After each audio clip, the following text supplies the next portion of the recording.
Okay, the clue is Nerds 3. Aaron? Wes? Tom! You got it! Yeah! Codenames! I feel like Power Rangers right now.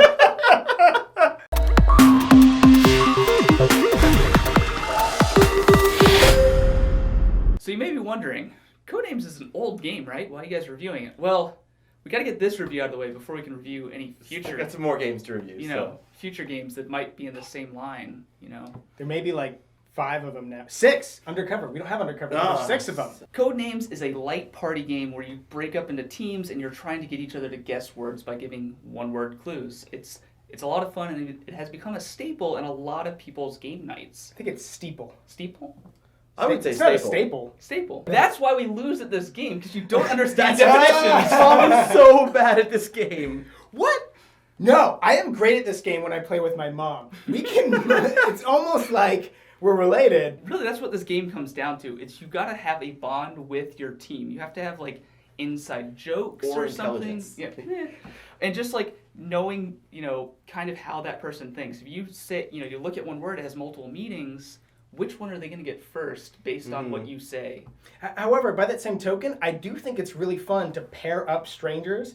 Like, if I invited 2 people from work and I'm, playing, it's going to be me and Wes and those 2 people. Okay, put me with the person I know the least and put Wes with the person I know. Like, don't put me and Wes together. Really, and see, like, how, like, because sports references, that's not going to help me out at all because I don't know anything about sports. But, like, just the fact that they can think that way and I can't, you know what I mean? It becomes a very interesting dynamic and it's fun to see. Whatever you do, like, pair equally. Don't have, like, siblings paired and then strangers paired. Yeah. Because that game is going to be dumb. They're going to dominate. Like, you really, this game, if you, like, don't know the person that people do, and you're like, there's no way, because we're getting, like, one word at a time, and they're getting, like, 6-word stretches, it's not good. Not good. Yeah, they're like, Grandpa. You're like, oh, yeah, he likes soul food and nuts, and you're just like, what? I am kind of surprised at how much I like Codenames because I normally don't care about word games much at all. Like this would tend to fall in the category of closer to the American Standard board game, like it's closer to a Taboo or a Gestures or a Cranium than the games I tend to. Cranium. I said cranium. If you do it with every word I say, we're going to be here for forever. But there is so much more depth to this strategy, and that's what we were talking about, like, pairing it up with people you know or people you don't know, because I'm going to look at you and I'm going to say, butts too. And if you don't get that, and the tabletop, the biggest rule that we break is the tabletop rule. Yeah. Because I'm always like, you're supposed to say nothing, but I'm like, if you don't get it, if you don't, I will. Okay, think. No. Think about. Do you remember that? Do you remember? So with that pairing, the game does say you can do, like, 8 players or more and have, like, 1 clue giver and multiple guessers. I do not like games with multiple guessers on each side. I feel like I feel like a lot of times as the clue giver, I'll, like, give a clue and someone's like, "Ooh, pistol's definitely one of them," and I'm like, "Yeah." And everyone's like, "Dude, you idiot, it's definitely not pistol. Only an idiot would give that clue for pistol." I'm like, no. And then they go with something like, cell. And I'm like, that has nothing to do with what I wanted. I don't know. That's when I've had the most fun playing this game, is when I have multiple people on my team. I haven't had a lot of fun playing this game, so maybe that's the problem. Because, like, I love that where I'm like, oh, come on, you guys can get it, right? You guys can work together and get this. And they definitely picked the wrong one. You're like, Aaron loves losing. yeah, I guess that's what it is. No, but you see, the thing, that's when it gets to be a party game. Like, even early on when you were like, oh, well, Codenames is like a party game with words and codes Really and boring names. parties. Yeah, I was like, it's not really a party game. It's like a 4-person kind of, like, Double when you date play night? with 4 people, it is kind of like a strictly, like, a very strategic and serious and, like, look at me, man.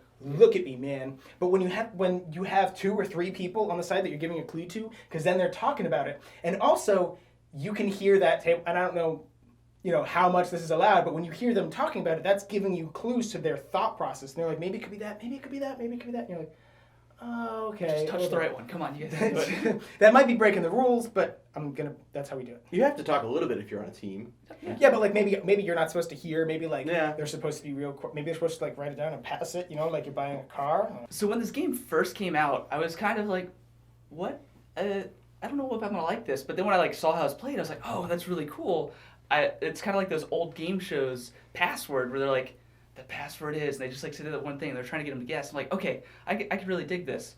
And then playing it, I'm like, okay, well, you really got to know the person. And then we started playing it as a party game where you have like multiple people on a team. And that's when I like really started to like it. And I think that was like the height of the game. And then like, I kind of, if I wasn't playing with a bunch of people or I was playing with people I didn't know, like the game wasn't that fun anymore.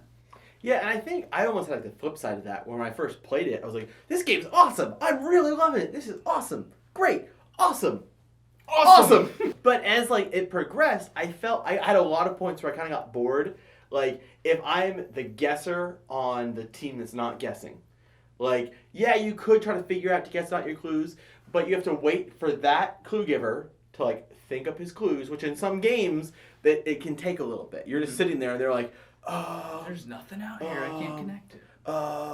And then they give the clue and they're guessing, and then it gets to your turn, and then your clue giver's like, what? I was texting, I wasn't looking at my thing. Yeah, and then they're thinking up their clues, and I feel like if you get a game with a lot of downtime, it drags on for me, which I just don't really like. I don't really like being the guesser. Like if I'm the clue giver, I have a lot more fun in the game, and it can still be really slow, because you can't really think up your clues until the other team's guessed, because the words that cover up could completely change your clues. But it's a solid game. It's good. It's not great. Again, I'll play it if you want to, but if you give me the option, I'm not going to. Really? Actually, I didn't know that. I thought you liked this game more. Not this one. Okay. Maybe that's it. Yeah. Well, we'll get to that later. I will agree with Wes on the downtime. That is an issue, and it's also like it's pretty much going to happen, and especially in a 4-player game, because there's no party atmosphere, and it's real serious, and you're going like when you're trying to link together 3 words that you feel like you just got the worst flop ever, and there's no way you can link them together. You're gonna sit there and you're gonna be dead quiet, and you're gonna be like, what can? And the amount of time it just took right there, you're still like, oh my god, it's taking forever. So that is a big flaw. However, the big positive is this game can be played with pretty much anybody. Pretty much anybody's gonna have a good time. Like even like the really hardcore gamers and the new people, which is a great intro game, we're all gonna have a good time while playing it. Even when you lose and you're like, what? How did you not think of that? You're like that's still fun. Probably the biggest positive for me with this game is that I can play it with my mom. I can't really play a lot of games with my mom because she can't really handle a lot of rules. Like if there's more than 3, we can't play it. Playing Hanabi with her is oh yeah, awesome. She's the worst at Hanabi. With this one, she really enjoys it and she does well, and we do well on a team. So I definitely recommend you guys picking this one up. So you may be wondering, where can I get myself a copy? Well, there's going to be a purchase link in the description box down below. Amazon.com, you ever heard of it? Or your local game store, those are good too. Amazon's your local game store, buy it now.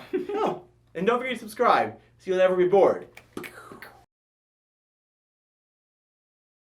And probably the biggest plus for me is that I can play it with my mom. I can't play a lot of games with my mom because, but She's the only person who's going to watch this video. I know. I can't do that. Okay.